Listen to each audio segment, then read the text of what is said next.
I think it was during COVID that I first reached out to this gentleman. We've got Dan Matthews here from the Authentication Company, all the way from Nokomis, Illinois, and we're sitting here where Miller & Miller Auctions first started, my dad's antique shop.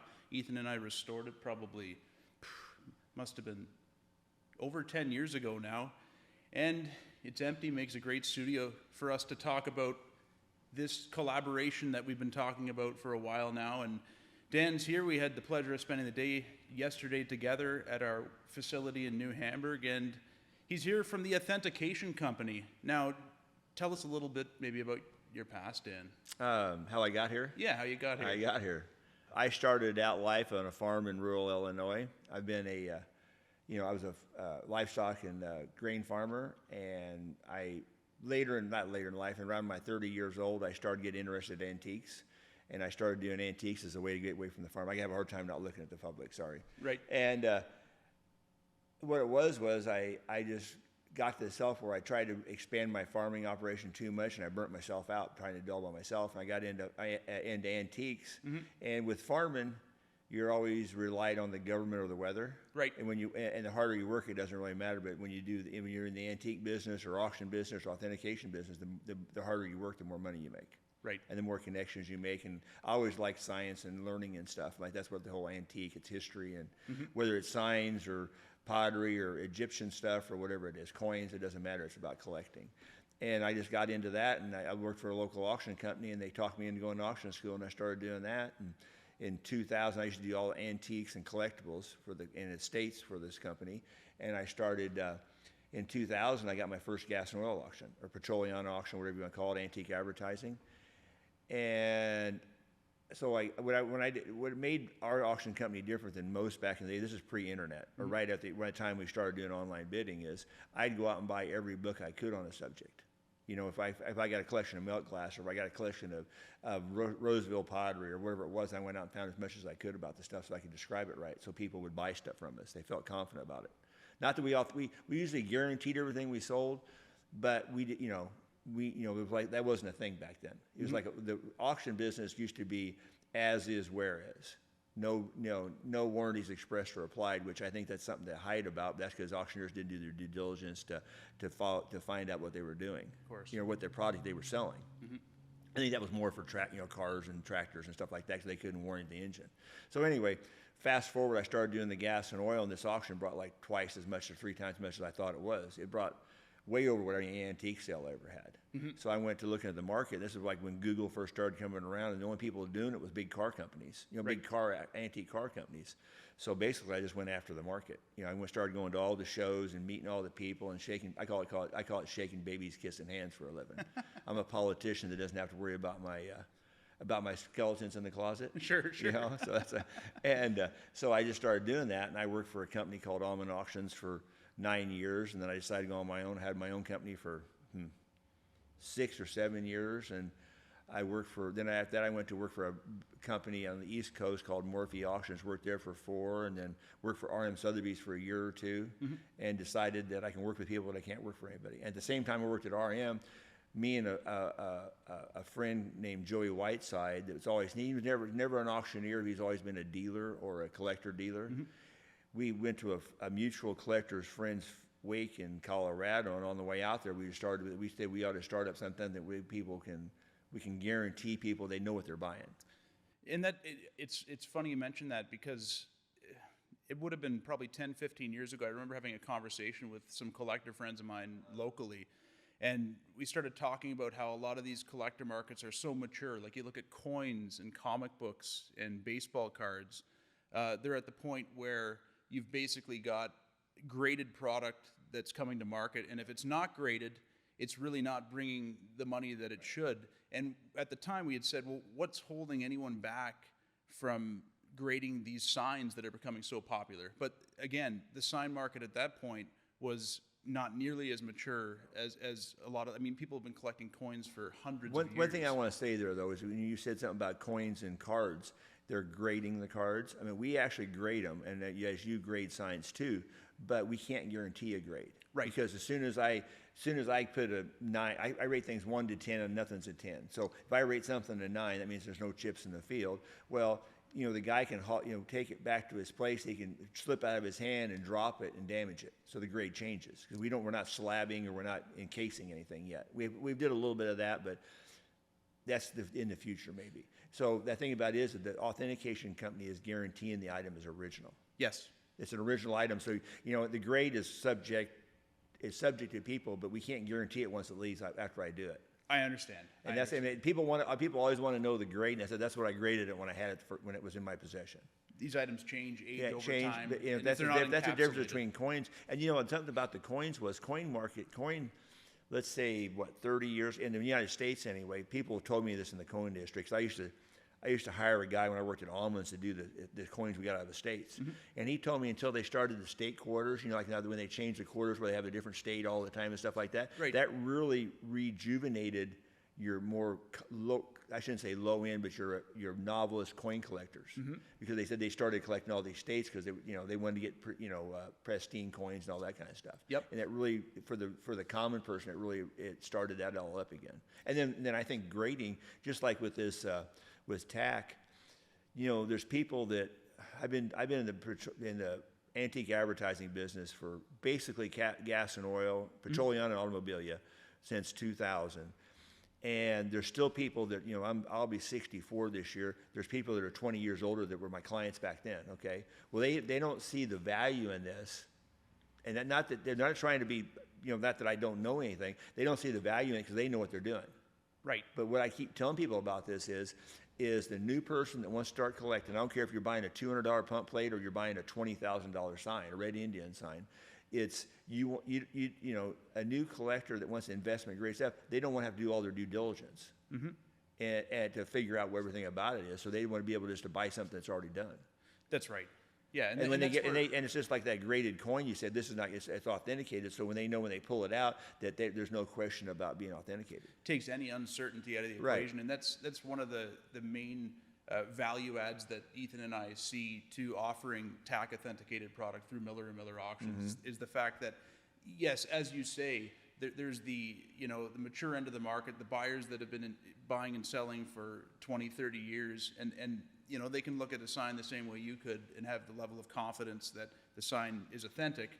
But there's also these new collectors that are coming in that don't necessarily have that knowledge and may never they may never have it, but they know that when that TAC sticker's on an item that they're buying quality product. Dude, what I see in the market now, you have two kind of collectors. Well, two kind of people. I shouldn't say collector. You have the full-blown collector.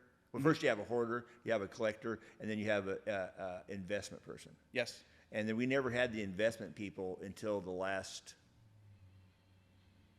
10, maybe 15 years. So it's like 25 years ago when I started, it was all people that were just collectors. They didn't really care about it because the stuff was cheaper. They just wanted to buy every Texaco sign, or they wanted to buy every Standard Oil or every Red Indian sign or something like this. And I'd say 10, 15 years ago when the stuff I sold, let's see, in 2012, we sold a Harbor sign, the first sign I sold over $50,000, brought $55,000, and it seemed after that point, I would say that I was selling for white-collar people, and then I started selling to I was selling for blue-collar people and started selling to white-collar people. And that you figure happened, like when did you start I think seeing in 2000, the investor? after 2008. Okay. I mean, 2008 into the, I'd say 12, because after 2008, that in October after the crash, it was kind of hard for people. People were scared to sell. The stuff, your good stuff kind of just stayed stagnant. It didn't go down in value. It just stayed stagnant. Your stuff I call junk or less quality stuff went down in value. But I would say till like 10 or 12, it really ramped up.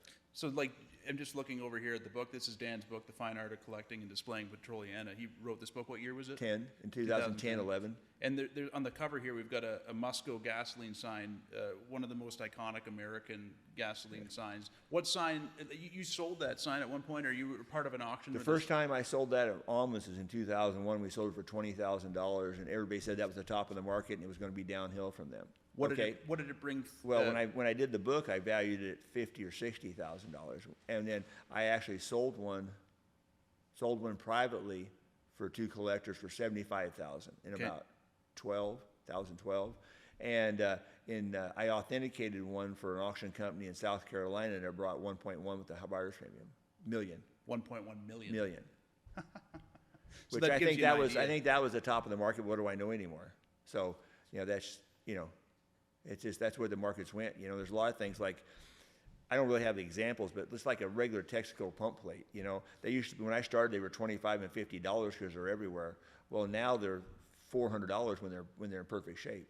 So yeah, it's not like you're just throwing $20 on the table to get into the No. game. Like that's an entry level sign, right. $400. So But the thing about it is that's the reason we authenticate the $200 and $300 signs, because those people need to know they don't, if they don't have the disposable income, but they want to collect something or decorate with it. Just you just don't collect. There's collectors. There's two kinds of collectors. There's decorators, like me and my girlfriend are, and there's hoarders. right. What I call hoarders are called edge collectors. With their collection, they're piled against the wall, and all you see is the edge of the signs. You don't see the signs. Right. They're about volume. They don't. They may. I mean, they might have. I know a guy that's got a $20 million sign collection, and I'd say, three quarters of it's piled against the wall.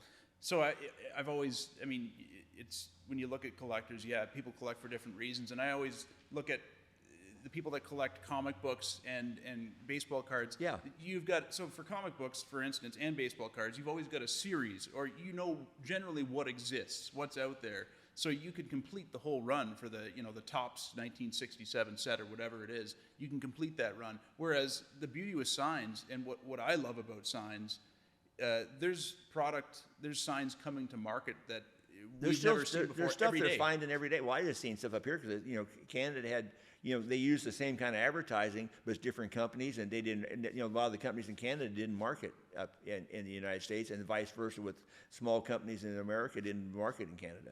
And that's what makes this hobby Back when so it was, much more it was fun. easy to get across the border. When They trusted us up here. No, it's to me that's what makes the sign collecting hobby more exciting than I mean, with comic books, they're all discovered. Like the odd time maybe something turns up where there's some special edition or whatever it may be. But with signs, you never know what's going to come up. And you can keep maturing your taste. Right. Anytime any collector, I mean, even in the antiques or anything, you start out. When I started doing antiques, I did cast iron Griswold skillets. I was collecting anything cast iron like that because I didn't want to break it. Yep. Now I collect Tiffany and Steuben glass. So that's like both ends of the of the spectrum of collecting. And I didn't know that. I mean, just having talked with you yesterday, I didn't know that you were that your scope was that wide. Well, I like anything of beauty. Sure. I mean, anything that whether it's posters or I've been preaching the things of European signs. Yes. Because you get into it, even a Canadian sign, when you got the French Canadian signs, well, Americans wouldn't buy that because Americans are, until now, and this has come on in the last 5 years, they've started buying foreign signs or with foreign writing on them. I always said Americans are prejudiced of anything but English on a sign. Of course. I mean, and it was just a thing that the way it was. But it's funny, like you say, maybe the TAC sticker doesn't mean as much to your advanced collector, but a lot of those advanced collectors know nothing about the foreign signs, No. and they wouldn't know whether a sign's a reproduction from 20 years ago. Right. So to me personally, if I was collecting and I wanted to broaden my scope into some of that European, those TAC stickers mean everything at that point. And then one thing on the European signs, okay, just like you guys probably know more. Well, I don't know everything. I have a group of people that I call. Like if I wanted to talk something about Red Indian, I'd call Dave Richmond. Of course. Or if I want to know something about something on the West Coast, I call somebody out there. Of course. Or Esso, I call a guy that wrote the book, and and to get a better thing, to get a better idea. And it's the same thing. The same thing I do with European signs. There's a man in Germany that does an auction in Worms, Germany, named Mark Trapp, and I can't pronounce the name of his auction company, but they kind of do the same thing TAC does. I don't think they've started sticker and stuff yet, but it's called We Only Sell Authentic Signs. Yep. In German, and like I send him European. I mean, we trade things. I'm probably 5 to 1. I send him 5 European signs to my 1 American sign he sends me, Yep. but still it's a mutual thing that we want to make things are done the right way. I understand. That's an interesting point, Dan. So I think from there, I'd be curious, and I learned a lot yesterday when we were going through some signs about your process. So so a sign comes in. I mean, there's so many different types of signs out there as far as suspect reproductions, fantasy signs. If something comes in that maybe is a little bit outside of the realm of your immediate knowledge, there's a lot of factors that come into play, but you've got a network of people that you can lean on for knowledge, because Right. I know, if I know anything about what we deal in, a lot of this knowledge is so specialized, and there are experts in certain categories that you could spend your whole life learning about something, but you never have the same knowledge that someone that has that specialized I agree totally. knowledge. I mean, I rely on a lot of different people. Now, even if I know who they are and they're a specialist, sometimes it's like I can't go off hearsay information. I have to be able to concrete prove it. And a lot of times people send me, a lot of people send me signs, or I pick them. I may at a show, or they at an event where I'm authenticating, or even at somebody's house. I may have to take the sign home with me and keep it for 2 or 3 months, because it takes me a long time. Like I had a guy send me a Pegasus sign the other day, flat, never seen it before, odd size.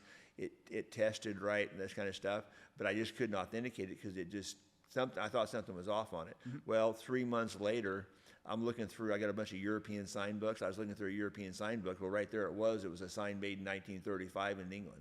Gotcha. So then I could authenticate it because I had proof of it. Yes. I had proof of the sign. And the book was right. But anyway, they've been making, on another note, when you go off, I never go off a story.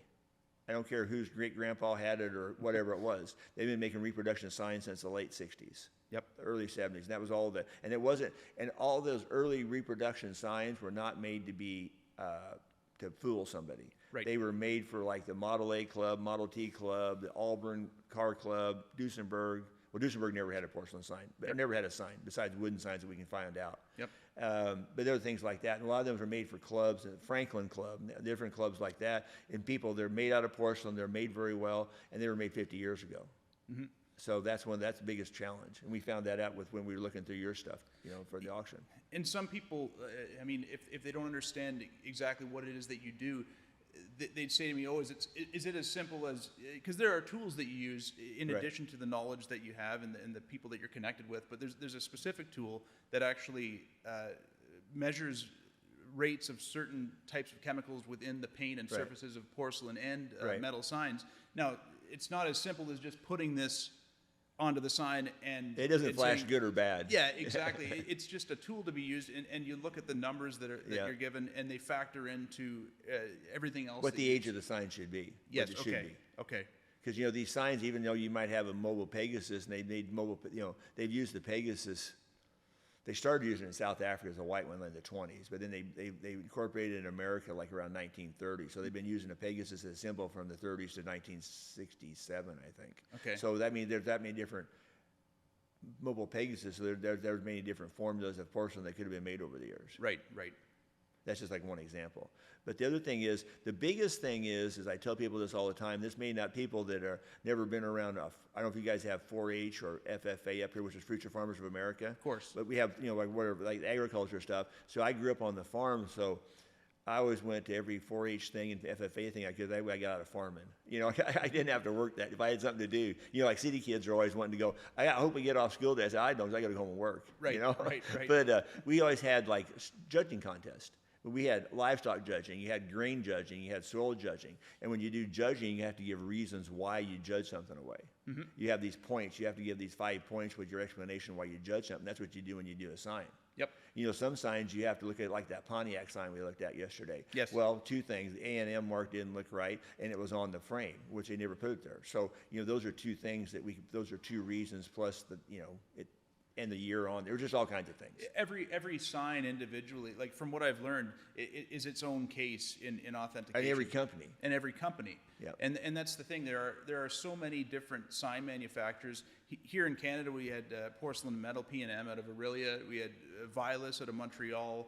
And we had General Steelwares in Toronto and St. Thomas Metal Signs. And when you look at hundreds and thousands of these pieces when they're coming across your desk and through the auction at Miller & Miller, that's where you gain this knowledge where I would say when we're looking through the products in the upcoming sales, 90% of what you look at right away, you get a warm, fuzzy feeling and it's good and whatever. But it was interesting to watch you because there were a handful of signs where you could say right away, even before Dan was within 6 feet of an item, he said, that doesn't look right, that doesn't look right. And when we start to look closer, then we'd start to talk about it. And there's an interesting piece there, and maybe if you could bring over the little Sunoco sign there, because that sign was, it was fun because it was one that I had seen a photo of, but I didn't get a chance to hold it firsthand until Dan got there. And we both looked at it together, and we both agreed. Dan was the first one that mentioned it, but the surface, it looks good. It looks really good. There's no problem with the surface at all. But then you start to look a little closer, and the edge has this sort of rippling thing going on. Turn a little bit this way. There you go. Yeah, and you can kind of see that probably in the right light. And then when you look closer at the holes, it looks like, well, these aren't factory holes. It looks like they've been drilled. And then Dan got his loop out and looked closer, and, well, somebody's used a matched paint color. I mean, at this point, it looks like, you can probably see the difference in color, but they've colored over the edge where the sign was actually cut out of something else.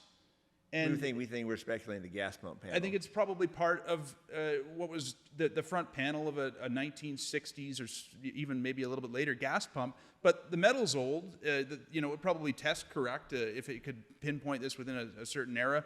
But again, this is not a reproduction sign. It's not a fantasy sign. It's just, it's not right, and it's not something that would get an authentication sticker. You could put it, you could sell it. It's original piece, but it's not complete. It's cut. It's a cut piece out of it. So this is what Dan's up against. I mean, it's not just as simple as something being a reproduction where somebody's tried to make an exact replica of a sign, be it a pump plate or whatever it may be.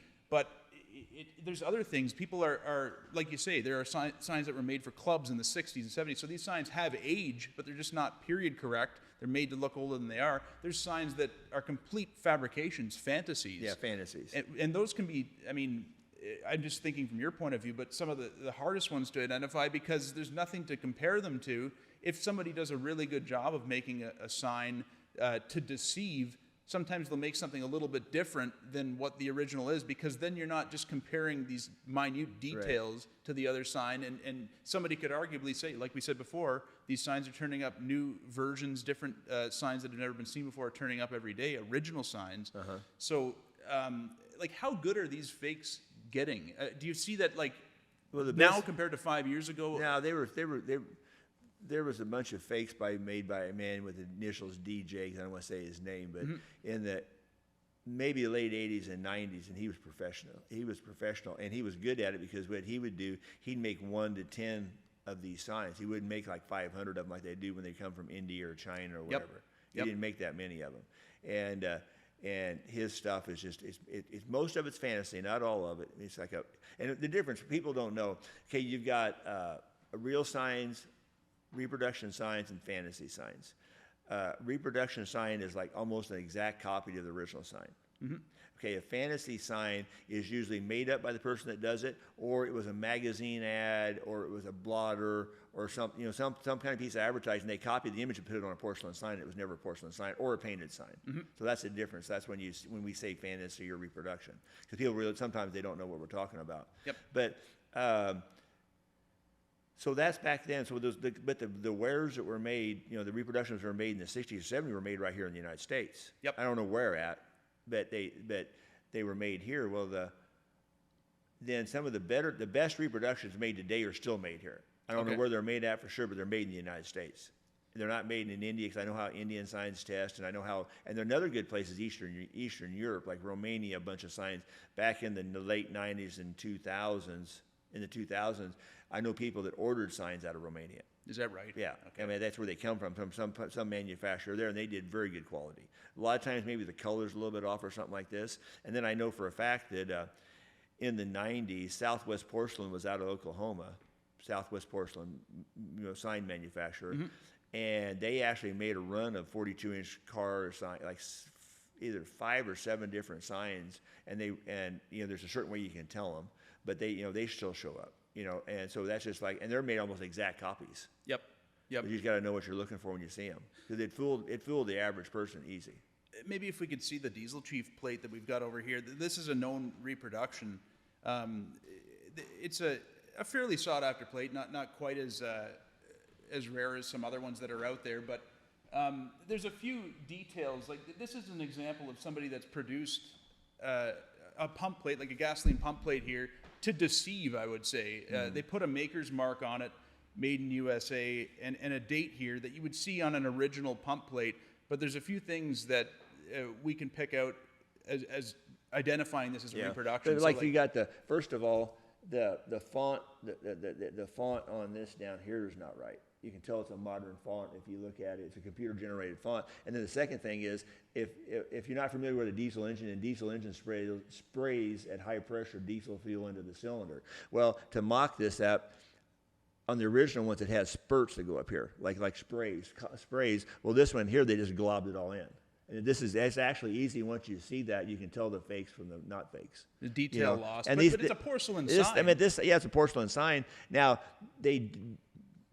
they never made this sign, but there's some companies that made signs. They call reproductions, and they call them reproductions. They date them 1990, 2000. They're made just for somebody to buy for $25, put on their gas pump, so they don't have to put a $500 gas sign on there. So that's a different thing entirely. Like when I say this was made to deceive, this was made to, this is probably what, from the 1980s? Oh, those are made. Those came out. On. They came those ain't that early. They came out 10, 12 years ago, 15, no more than 15 years ago. Yeah, the intent here was to basically deceive somebody and sell and those it are as made an here. original. Those are made in the United States. I guarantee Made in the United it. States, okay. I don't know where, but they were made here. Gotcha. And see, the thing about it is, you would think they used to be really. So a lot of these big companies used to be really hard on the trademark.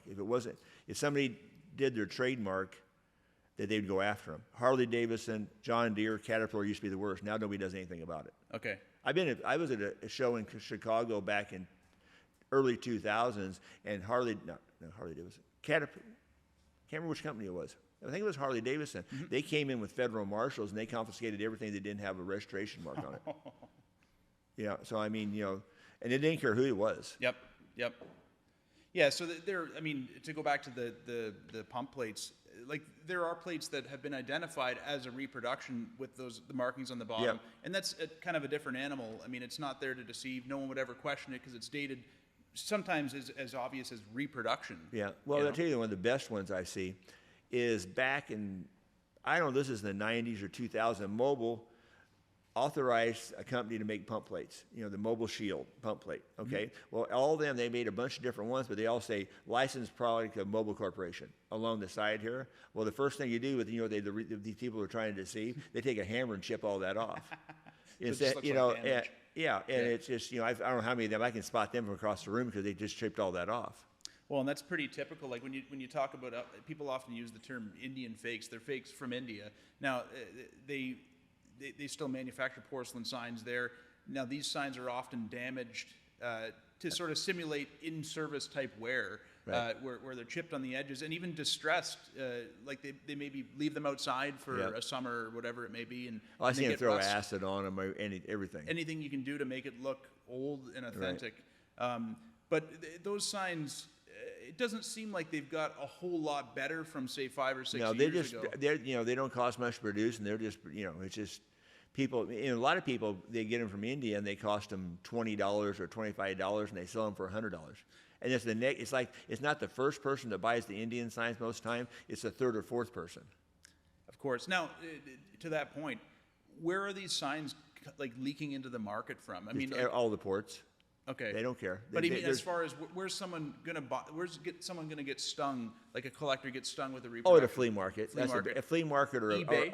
eBay, yeah, eBay for sure. Well, when I that's a good thing right there. When I went to my lawyer, I'd been my business lawyer for 20 years, and I told him I wanted to start this, and he asked me why I wanted to start TAC. Well, I said, well, okay, go to eBay, type in go to your maximum search per thing, and I said type in porcelain sign. So the first 3 pages, there was 5 real signs in the first 600 items. That I could, everything else was either brand new signs or they were, reproductions. So that's the thing about it is. And they don't care. I've tried to contact eBay. I haven't did it for a couple of years, but I was on hold for like a half an hour trying to call somebody because on there you have authenticated, on part of it where they're authenticated cards, right. Baseball cards. You don't have to just type in baseball card and you get all the junk ones and all that kind of stuff. This is where everything's been PSA or GSC or whatever, whoever the people that do that stuff. I don't know all the numbers for them. Yep. But they, every time I got put through to somebody, I got put through to the people that authenticate purses. They never, so they don't care. Yep. It's not a big enough market for them to worry about it. So now, one topic of conversation I remember a lot of people talking about on social media was, these fakes are going to kill the hobby. Like right. More fakes come on the market, no one's going to know right from wrong, and it's just going to it's going to destroy the value of the original signs. Now, clearly that's not the case. People were saying that 10, 15 years ago. If anything, it seems it's had the opposite effect because, you know, when you mix TAC into the fold and you know, authentication companies, like, it really makes it easier to get in. The only thing I'll say about that is I think it has hurt the market some because between me and my partner, Joey Whiteside, I mean, Joey's been to places where he went to see this collection of stuff, and all of his big signs, let's say like 20 signs were real and 100 signs were fake. Okay. And I had a guy out of Texas one time sent me all these pictures of this collection he sent me, and he sent me a picture of 150 signs. I have no clue what he paid for this collection, but there was like 10 real signs out of this 150 signs. So that's not to stress what that is my problem is if somebody starts buying signs, okay, and then they think they're going to get a good deal someplace, and they pay like, let's say $1,000 for a sign that's fake. Well, that puts a bad taste in their mouth. Mm-hmm. And they may get out before they even know about TAC mm-hmm. or any other service that does this. And that's like, to me, like if you've been buying and selling antiques ever at any point in your life, you've probably got stung with a fake something or something that's damaged or whatever. And we all know that feeling. But if, say, for instance, if your first thing that you bought was a fake, imagine that feeling. Like it's really hard to get back on the horse and start getting into collecting again. It's easy to get deflated. And that's where I think TAC, like if somebody really, you know, wants to make sure that what they're buying is right and their money's going to the right place, like making sure that sticker's on there is step number one. Yeah, I'll tell you something, and some of the antiques, because antiques peaked earlier with the 2008 crash was like the end of a lot of antiquing, you know, because there were so many fakes coming in the market. But like, perfect example is this is a really old antique field is early American pattern glass. Mm-hmm. I'm talking from like the 1880s to the 1920s. Right. And then there was some stuff bringing big money. Big money. I mean, like, you had these tumblers that had a pattern on it, be like Illinois or Alaska pattern, all this kind of stuff. People were paying $100, $200 pieces when I first started. Mm-hmm. You know, by the end of my career of selling antiques after 10 or 15 years, they were giving them things away. Because the generation closed. The generation of people collecting that were dying off, and nobody wanted to take it up. But the other reason, the really high-end patterns, like the Westward Ho, and I can't think of all the patterns now, the Jumbo with the elephant on, stuff like this, well, they started reproducing it. And the people couldn't, your average person couldn't tell the difference with this, so people quit collecting it. Yep. Or in the same thing with depression glass, they started Blue Mayfair used to be one of the most hard patterns to find in depression glass. Well, they started repopping it. If you took a loop and really looked at it, you could figure it out, but it burned a lot of people. Of course. So that's why I worried about with this thing, that enough people get burnt, that much like collectors. Well, and that's, I mean, as far as reproduction go, and you tell me what you think, but the ones that worry me, I think, the most are porcelain signs, just because of the fact that it's basically, when you talk about glass, porcelain is glass, it's fused onto metal. Right. And I mean, when you hear signs selling for $100,000 and $1 million, I mean, you could spend a lot of money to make sure that every detail is correct. Exactly. To produce a sign that basically replicates. I mean, I've heard of cases where reproductions are made using old metal. Right. That they fire, glass onto, and I mean, the properties of glass, it's not like some of these early tin litho signs. It doesn't age over time. It doesn't get a patina, as they call it. It basically is like a glass bottle. If it's 150 years old, there's no real change to it. Yeah, the only thing that ever seems to bother it is pollution. Okay, acid. Pollution, or or if somebody damages it with they shoot at with a BB gun. That's a big thing. BB gun, you'll get people used to shoot down the aircraft plane on the Sinclair or the Saucony, Right. Or throw rocks at them and stuff, and then it starts to deteriorate, but it still takes a long time. Yes, like for instance, I mean, you hear stories on some of these social media forums where people are digging signs that had been buried underground in the sides of riverbanks for 100 years and still have the color and gloss as if they were still and one time and it's on the manufacturer. Sometimes you pull them out of the ground, you can't even tell they've been buried. And the next time, I think it depends on what's in the ground. The and sometimes the acidity or what it is, and sometimes they're discolored, or you've seen it before. Of course. It just, you can tell when they're done. Of course. I mean, it's interesting. Like, at what point in time did you really feel that there was a need for TAC, and what was the real purpose for saying we got to start authenticating signs. Was there like a moment when you mentioned, you know, something with Joey there where you left a wake? Was it, or was it just? Well, we were just looking. I mean, it's like another business venture. You know, it's like I was in the auction business, so I was guaranteed everything. But it was just a way that people could be reinsured, and just like, I mean, I wish I would have started it 10 or 15 years before. I'd be that much ahead. Mm-hmm. I mean, seriously, if I would have started something like this when I started auctioneering in 2000, I'd be way ahead of the repoppers. Yep. Now I'm playing catch up. Yep. That's the best thing I can say about it. You know. What's one of the best reproduction signs that you've seen? Best reproduction signs. Like, as far as one that has fooled a ton of people. Like, I don't know. I mean, well, there's a lot of new signs right now. A lot of the Coca-Cola signs and Coca. Okay, well, and most of your door pushes, whether they're porcelain or painted metal or door pulls. I'm getting to the point where I almost want to authenticate that, or license plate attachments. Yes. There's almost any, you know, those painted metal. They scare the hell out of me. I mean, even the porcelain ones, you can test them, but you know, you still have to do that. You have to do your due diligence. Mm-hmm. And that's like the worst. I'm just trying to think of a porcelain sign. Well, there's a lot of things that fools a lot of people, mm-hmm. but I know which ones those are. So like a power loop sign, you know, I know what to look for. There's no grommets. You know, there's a lot of different things. There's a John Deere sign, a John Deere black 2x6 that was made in Romania. I would say 95% of the people who look at it say it was original because mm-hmm. It's got the right amount of holes, the right size, but the deer antlers go the wrong way. Okay, until you really look at it. So I mean, it's just all that stuff that there's a lot of that stuff that I'm trying to put it in a database so people can do this, you know, and then, you know, and the same thing, you're going to teach me stuff about Canadian stuff that I don't know. Yeah, and it really is, and that's the difference. I think it's not as simple to authenticate, you know, to have a business authenticating signs as it is, say, coins or comic books or cards. It's a case by case, you know, research project every time something comes in that you haven't seen before. I mean, the way that I see it, like it's let's call so-and-so who happens to be an expert to weigh in his opinion.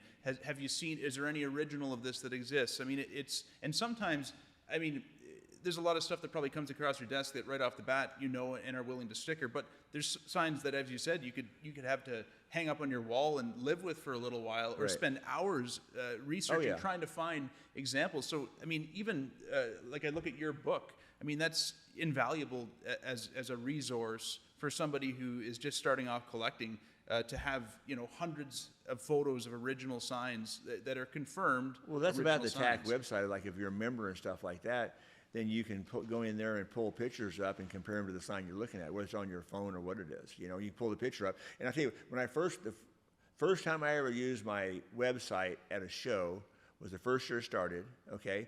And somebody had a Sinclair Aircraft sign, 48-inch. It's the right size. Everything looked right on it. And this friend of mine said, do you think this is right? And I said, well, it's one in my book. I'll get my book. And I started to walk by, turned around. Well, they're on my website. So I pulled my website up. The propeller wash wasn't all there. The door on the plane was missing. And the U.S. the patent thing was in the wrong place. So I knew it was a fake sign. So maybe just explain that a little bit, because I don't know that everybody's familiar with the TAC website. But so this is a growing database. So as people continue to have their product authenticated, it remains on the site as authenticated product for people to be, like members, to be able to use as a resource for their own, you know, collecting their own collection. Yes, and well, there's three different levels. There's silver. There's the silver level that you can join, and it just gives you pictures of the items. It's like a thumbnail. Mm-hmm. And then if you want to, you have to pay $20 a month or so much a year to be able to get sizes and sizes and prices. Yep. Okay. And then there's a platinum level where it's $800 a year, but you can have all your stuff on your own tablet and all this kind of stuff. And you get unlimited. On the gold, you get so many consultations a month on the phone, and with platinum, you get unlimited stuff like that, and questions and stuff. And then the pricing, when you get something authenticated, it's cheaper if you're a gold or platinum member. Okay. Yeah. And then there's something like, as far as tapping into your knowledge, they're able to actually communicate directly with their with gold you. They're gold or platinum. Yes, they can send it pictures or call me and ask me questions and stuff. And now when you're a silver member, I think it gives you like 20 searches, and then it doesn't give you any more. Then you have to sign up again, or you have to join as a gold member. Okay. Yep. Yeah. Yeah, it's and And we're up to 30,000 items right now. Probably more than that, but there's 30,000 authenticated items. There are items on there that are not authenticated, and what TAC does, we authenticate things that are not multiple pieces. And by multiple pieces, we authenticate signs, gas globes, and oil cans. And we will do molded plastic clock. We don't do clocks that are multiple pieces because I can't put a sticker on. I can't take the clock apart and put it on the face of the clock. Makes sense. Because they change that kind of stuff out. And we don't do gas pumps because there's too many pieces. But we do for people that when I know they're authentic. When I go in and do a whole collection, I'll put an inventory number on it, and it gets put in the database. But it's not called authentic or tagged, but it's part of their collection that would be it would be in the database. So it's not really just like for instance, if somebody has a small collection of signs, they can have their signs stickered, but if they're a member, they can look at examples of signs that are similar and basically come to their own conclusions. Right, exactly. The same way that, like, when we were going through a few signs yesterday, we use some of the same resources. They're available to anybody out there, paid subscriptions or free, WorthPoint, Live Auctioneers, Invaluable, or even just a simple Google search, image search for rarer signs. Because the one thing, and this is maybe a little bit off topic, but I've been using the Google image search where you actually just take a photo of an item and it'll pull up. Google Lens. Yeah, Google Lens. And I've learned, I don't know, 3 years ago it didn't seem to work that well, but now, especially for really unusual signs, like a good example is maybe that Sunoco sign. I could not have, there's a reason why now I know. I couldn't find it anywhere. But I tried to find it using the Google Lens, and it didn't come up with anything either. I was using Google Lens, but I took everything Google off my phone because when I took everything off my phone that was Google, I don't get no more ads anymore. It is a good tool. If that don't bother you, it is a great tool, Google Lens. Yep. Because it'll tell you, it'll be something, especially if you don't know what the item is. It'll give you a bunch of different things, but it'll give you an idea what it is. Yep. And every sign that comes through your scrutiny, I mean, there's, like you were saying, there's a whole slew of different resources, including your own personal contacts, relationships you've built with years, and of course, I tell you, people still, you need a hardbound or a library of books. I still say there's books that have been printed for, I don't care if they're, because because I've got a couple more books in the works, and I'll probably never get them done until I retire because I'm too busy. But I still tell people, the prices, don't worry about the prices of the books in there. Just look at the signs. Yep. Just look at the pictures.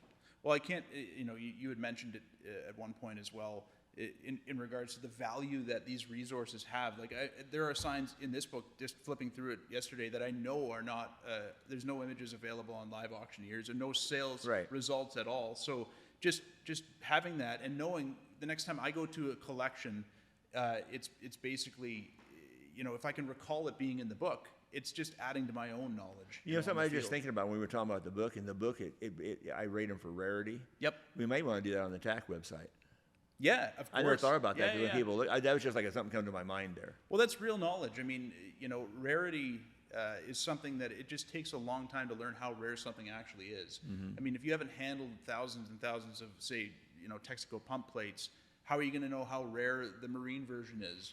Like, is there one of them for every 1,000? There's probably one for every 10,000. Right. Yeah. Because for people that don't know, is that your gas stations were on every corner. Okay. Mm-hmm. Okay. When you come into marine and aircraft, when it says marine on it, was at a marine on a river or a lake or an ocean, and then when it says aircraft on it, or aviation or aircraft, it was at an airport most of the time. Mm-hmm. There's a few exceptions, like Sinclair Aircraft. They had a Sinclair Aircraft, that was their premium fuel at the time. Yep. But anyway, after that, but most of them, so there's not as many of those out there. Another point we wanted to talk about, because these signs come across your desk all the time, I'm sure, but restoration, signs that have been professionally restored. We've got an example over here. It's right behind the Red Indian sign there.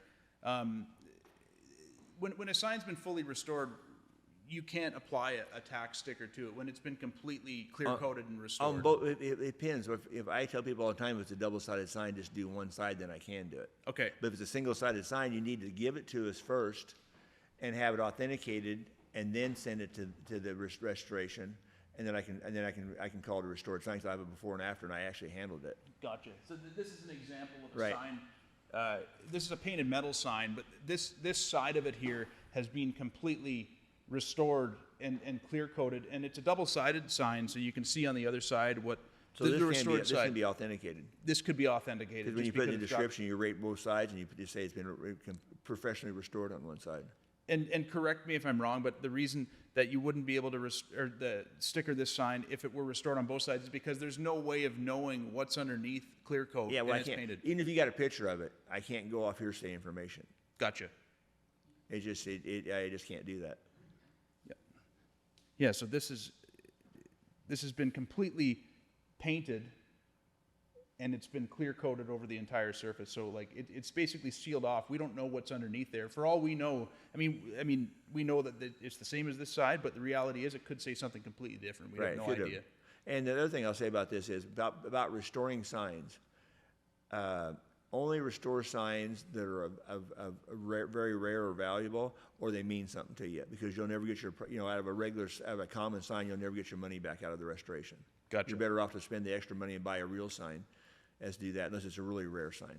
Now Like this, I've never seen this sign before, so this is a great candidate to be restored. Of course, and I can kind of see why they Right. went through what they did there. Now, this is another, like, that's basically something that a client of yours would be getting in addition to just authenticating is whether a sign has been restored. Like, you're looking at the sign and saying, well, even if there's a patch of professional restoration, you can identify that and Yes. describe it as such. Because, I mean, I've looked at some pretty good restoration to the point where, if you're not blacklighting it and really aware of where damage points could be, and that can be tens of thousands of dollars. Like if this sign was, for instance, in this condition, you could be talking about a $12,000 to $15,000 sign. Now, when it's in condition like this, you're talking about something that, maybe only $1,500 to $2,500 or something like that. So, it pays to know the difference between a restored sign and one that's not restored, right? The value. Right, I agree totally. Yeah. Well, it's been an absolute pleasure, Dan, getting to meet you over the last couple of days and working together, getting to know your process. And I think there's definitely room for a relationship here to work together. I agree. And I think that our businesses dovetail together so nicely that I can see this being great for our clients, buyers and sellers. It's a new service that will be available for customers of Miller & Miller Auctions. Right. Whether it's an appraisal or whether you're consigning to us, if you want that tax sticker applied when we're selling it. Because you see, it costs so much for, I've had clients from Canada, people send them to us, but then they have to pay the import duty tax, then it goes back and they want to know what's in it. And then you take the risk of when you're coming across the border or shipping something, you never know what's going to happen with it. So TAC is now available in Canada, and Miller & Miller is here to help you with your collection. Really appreciate you coming here, Dan. Right, thank nice you. to finally meet you. Ethan met you at your show briefly there, but this is the first time that we've been able to meet face to It's face. going to be a great thing for Canada, I think. I think so too. We've got some great signs here that deserve TAC stickers, and I really think that your brand means a lot, and it's going to mean a lot in Canada too. Well, thank you. Thanks for having me, and I appreciate it. Yep.